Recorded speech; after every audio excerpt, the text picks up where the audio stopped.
নমস্কার এভরিওয়ান, সবাইকে ওয়েলকাম করছি নতুন আরেকটি রেসিপি দেখার জন্য। আশা করি আপনারা সবাই ভালো আছেন এবং সুস্থ আছেন। আজকে শুধুমাত্র আটা দিয়ে চিপস রেসিপি অথবা পাঁপড়ও বলতে পারেন। কোনো রকম ঝামেলা ছাড়া হাতে 30 মিনিট সময় থাকলে খুব সহজেই আপনারা তৈরি করে নিতে পারবেন।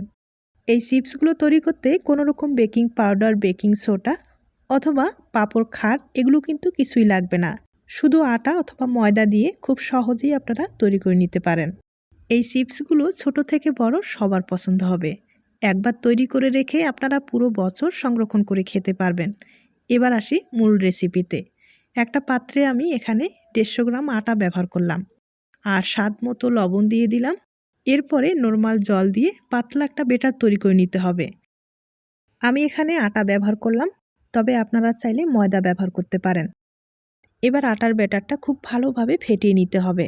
আটা অথবা ময়দার যে ব্যাটারগুলো হয় না, একটু সময় নিয়ে ভালোভাবে ফেটিয়ে নিতে হয়, অনেকটা দানা থেকে যায়। আর দানাটা ভাঙার জন্য অবশ্যই একটা হ্যান্ড উইচ ব্যবহার করতে হবে, অথবা কিন্তু হাত দিয়েও আপনারা খুব ভালোভাবে ব্যাটারটাকে ফেটিয়ে নিতে পারেন। এখানে কিন্তু আমি বাটির মাপ করে 1 বাটি আটা ব্যবহার করলাম আর জল প্রায় এখানে 1.5 গ্লাসের মতো ব্যবহার করলাম। যদি লাগে পরে দেওয়া যাবে।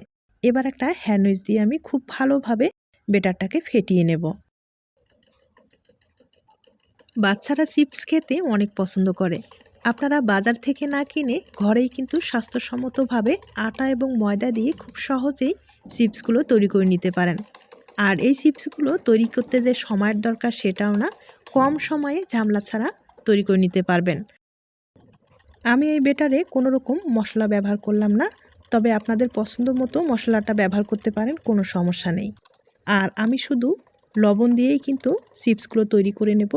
আর এই চিপসগুলো যখন ভেজে নেবেন, আপনাদের পছন্দ মতো একটু মশলা অ্যাড করে দিয়ে খেতে কিন্তু দুর্দান্ত লাগবে। ব্যাটারটা খুব ভালোভাবে ফেটিয়ে নিলাম, ভিতরে কিন্তু কোনো রকম দানা নেই। আর ঘনত্বটা হয়তোবা আপনারা দেখে বুঝতে পেরেছেন, এর চেয়ে পাতলা করা যাবে না, এরকম ঘনই থাকবে।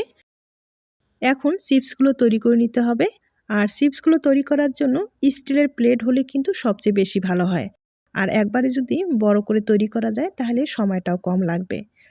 তবে আমার কাছে ছোট ছোট 2টা প্লেট আছে, আর এগুলো কিন্তু টিফিন বাটির যে ঢাকনাগুলো সেগুলো ব্যবহার করব। আর আমার কাছে স্টিলের প্লেটগুলো অনেক বড় হয়ে যাচ্ছে, তাই এই ছোট প্লেট দিয়ে আমি আপনাদের তৈরি করে দেখিয়ে দিচ্ছি। তবে যেটাই ব্যবহার করেন কোনো সমস্যা নেই, অবশ্যই তেল লাগাতে হবে। হালকা করে তেল লাগালে খুব ইজিভাবে উঠে আসবে। এখন ব্যাটার দিয়ে দিব, তবে বেশি ব্যাটার দেওয়া যাবে না। আর এগুলো কিন্তু পাতলা করে দিতে হবে। যত পাতলা করে দেবেন এই চিপসগুলো ভাজার ক্ষেত্রে ততটাই ফুলবে, খেতেও ভালো লাগবে। তাছাড়া মোটা হয়ে গেলে চিপসগুলো দেখতেও ভালো লাগবে না এবং খেতেও ভালো লাগবে না। ব্যাটারটা সমানভাবে দিতে হবে, আঁকাবাঁকা করা যাবে না। আর আবারও বলছি, একবারে পাতলা করে দিতে হবে।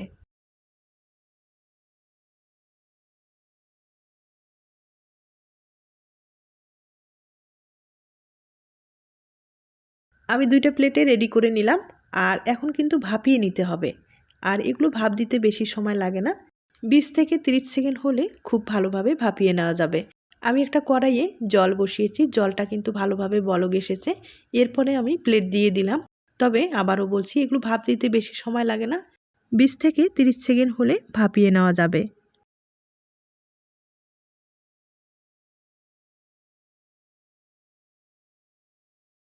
একটা ভাপিয়ে নেওয়া হয়ে গেছে, দেখতে পাচ্ছেন। আর একইভাবে আমি আরেকটা ভাপিয়ে দেখিয়ে দিচ্ছি। আপনাদের যদি অনেক কয়েকটা প্লেট থাকে তাহলে কিন্তু একবারেই আপনারা অনেকগুলো ভাপিয়ে নিতে পারেন। একবারে সহজ পদ্ধতিতে আপনাদের আমি দেখিয়ে দিচ্ছি। আর আমার মনে হয় এর চেয়ে সহজ আর উপায় হয় না, আপনারা চাইলে ট্রাই করতে পারেন। আমি কিন্তু 2টা প্লেট ভাপিয়ে নিলাম। আর এখন প্লেট থেকে আলাদা করে আপনাদের দেখিয়ে দিচ্ছি। তার জন্য একটা ছুরি ব্যবহার করতে হবে। সাইডের যে অংশগুলো আছে সেগুলো একটু ছাড়িয়ে নিতে হবে।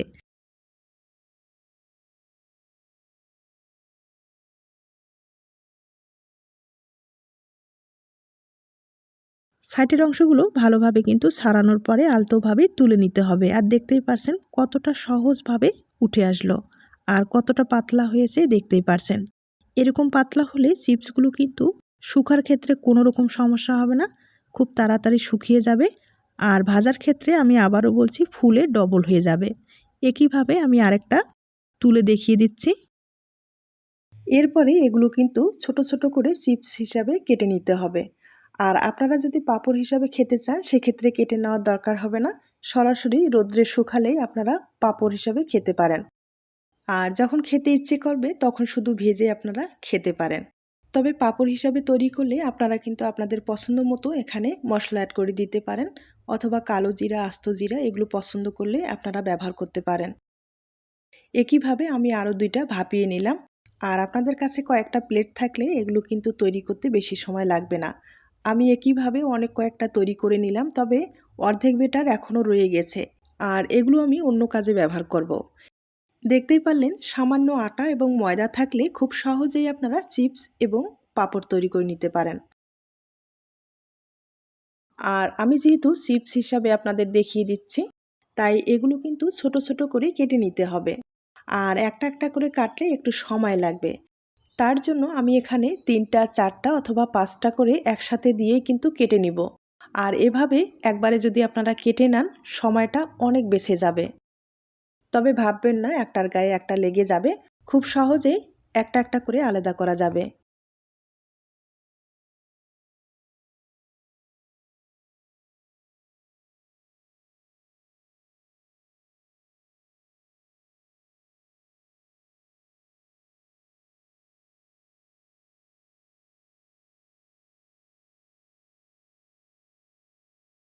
আমি কয়েকটা একসাথে করে রেডি করে নিলাম। আর এখন একটা ছোট্ট কুকি কাটার দিয়ে আমি কেটে নিব। তবে আপনাদের যদি ছোট কুকি কাটার না থাকে সেক্ষেত্রে কিন্তু বোতলের মুখাগুলো ব্যবহার করতে পারেন। আর যদি বড় বড় করে চিপস তৈরি করেন সেক্ষেত্রেও কিন্তু আপনারা কুকি কাটার অথবা প্লাস্টিকের ঢাকনাগুলো ব্যবহার করতে পারেন। আর এই চিপসগুলো কিন্তু ছোট ছোট করে কেটে নিলে দেখতে বেশি ভালো লাগবে। একবারে বাজারের চিপসের চেয়ে কোনো অংশে কম হবে না। আপনারা চাইলে ট্রাই করতে পারেন। আর বেশিরভাগ ময়দা দিয়ে চিপস তৈরি করলে খেতে বেশি ভালো লাগবে। চালের গুঁড়োর যে চিপসগুলো সেগুলো কিন্তু ফুলে কম, তবে আপনারা যদি ময়দা অথবা আটা দিয়ে তৈরি করেন সেক্ষেত্রে চিপসগুলো ভাজার ক্ষেত্রে ফুলে ডবল হয়ে যাবে, খেতেও ভালো লাগবে। আর এই চিপসে কোনো রকম কিন্তু মেডিসিন ব্যবহার করা হয়নি, বা বেকিং পাউডার, বেকিং সোডা কিংবা পাঁপড় খার এগুলো কিন্তু কিছুই ব্যবহার করা হয়নি।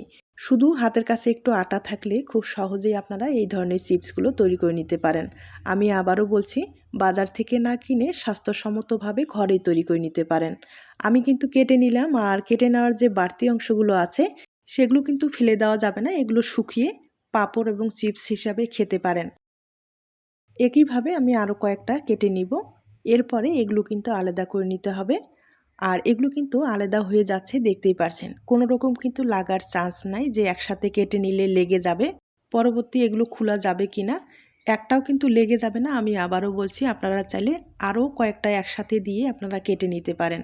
আর হ্যাঁ, আপনারা যদি বড় করে চিপসগুলো তৈরি করেন সেক্ষেত্রে একবারেই 5-7টা দিয়ে একটা স্টিলের গ্লাসের সাহায্যে খুব সহজেই আপনারা কেটে নিতে পারেন।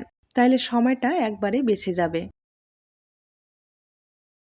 চিপসগুলো কেটে নেওয়ার পরে এগুলো কিন্তু শুকাতে হবে। তবে রোদ ছাড়া এই চিপসগুলো শুকাতে যাবে না। তাই রৌদ্রের ব্যবস্থা অবশ্যই থাকতে হবে। রোদ ছাড়া, আমি আবারও বলছি, আটা ময়দার এই চিপসগুলো শুকাতে পারবেন না।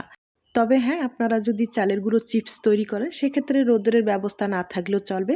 হালকা আলো বাতাসের মধ্যে রাখলেও চিপসগুলো শুকিয়ে যাবে, কিংবা ফ্যানের নিচে আপনারা শুকাতে পারেন।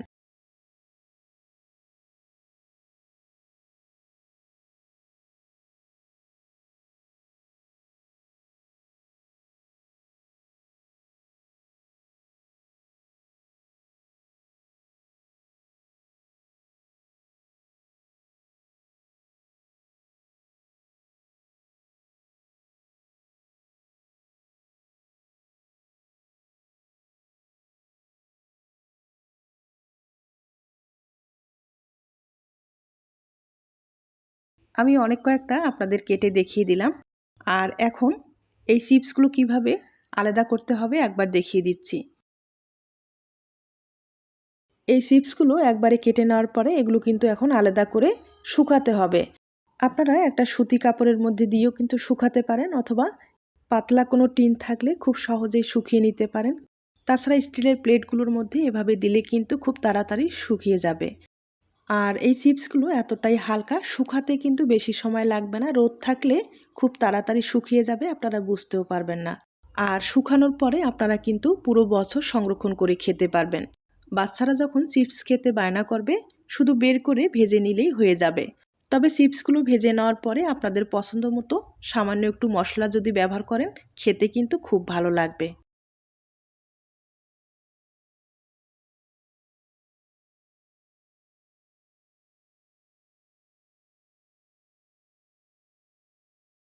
সবগুলো চিপস আমি একইভাবে দিয়ে দিব।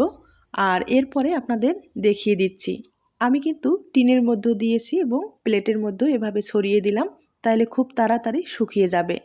আর চিপসগুলো কেটে নেওয়ার যে বাড়তি অংশগুলো ছিল, সেগুলোও কিন্তু এভাবে আমি প্লেটে ছড়িয়ে দিলাম, তাহলে খুব তাড়াতাড়ি শুকিয়ে যাবে।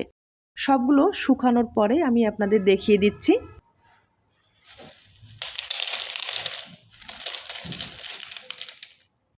চিপসগুলো আমি শুকিয়ে নিলাম, আর শুকানোর পরে দেখতেই পারছেন কতটা সুন্দরভাবে শুকিয়ে গেছে আর একবারে পাতলা হয়েছে। এরকম চিপস হলে বাচ্চা থেকে বড় সবার পছন্দ হবে। আপনারা চাইলে খুব সহজেই আটা এবং ময়দা দিয়ে তৈরি করে নিতে পারেন। এখন এই চিপসগুলো আপনারা পুরো বছর সংরক্ষণ করতে পারবেন। এখন এখান থেকে কিছুটা চিপস নিয়ে আপনাদের তেলে ভেজে দেখিয়ে দিচ্ছি।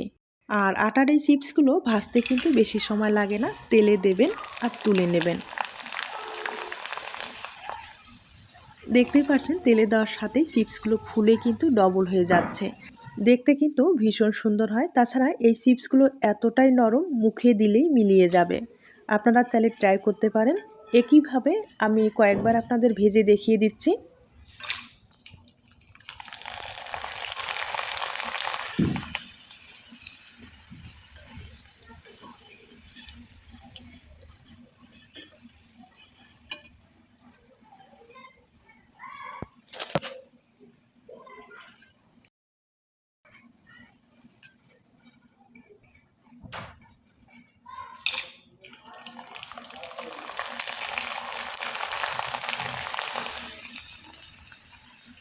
চিপসগুলো দেখতেই পারছেন সাদা কিন্তু ধপধপে হয়েছে।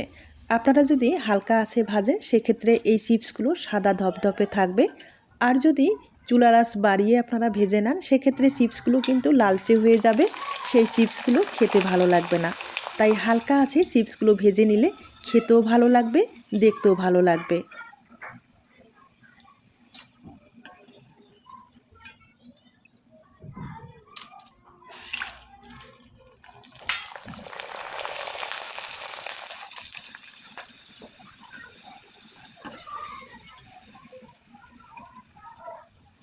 আমি কয়েকবার আপনাদের ভেজে দেখিয়ে দিলাম। এবার চিপস কাটার যে বাড়তি অংশগুলো ছিল, সেগুলো একবার আপনাদের ভেজে দেখিয়ে দিচ্ছি। আর দেখতেই পাচ্ছেন এগুলো কিন্তু ফুলে ডবল হয়ে যাচ্ছে, দেখতেও অসাধারণ হয়। আমি এখন আপনাদের পরিবেশন করে দেখিয়ে দিচ্ছি। আর দেখতেই পাচ্ছেন চিপসগুলো ভেজে নেওয়ার পরে কতটা সুন্দর হয়েছে। তবে আবারও বলবো, চিপসগুলো ভেজে নেওয়ার পরে আপনাদের পছন্দ মতো একটু মশলা ছড়িয়ে দিলে চিপসগুলো খেতে দুর্দান্ত লাগবে। আর একটা আপনাদের ভেঙেও দেখিয়ে দিলাম।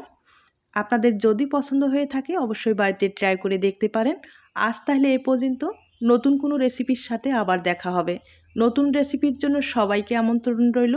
সবাই ভালো থাকবেন, সুস্থ থাকবেন এবং নিরাপদে থাকবেন।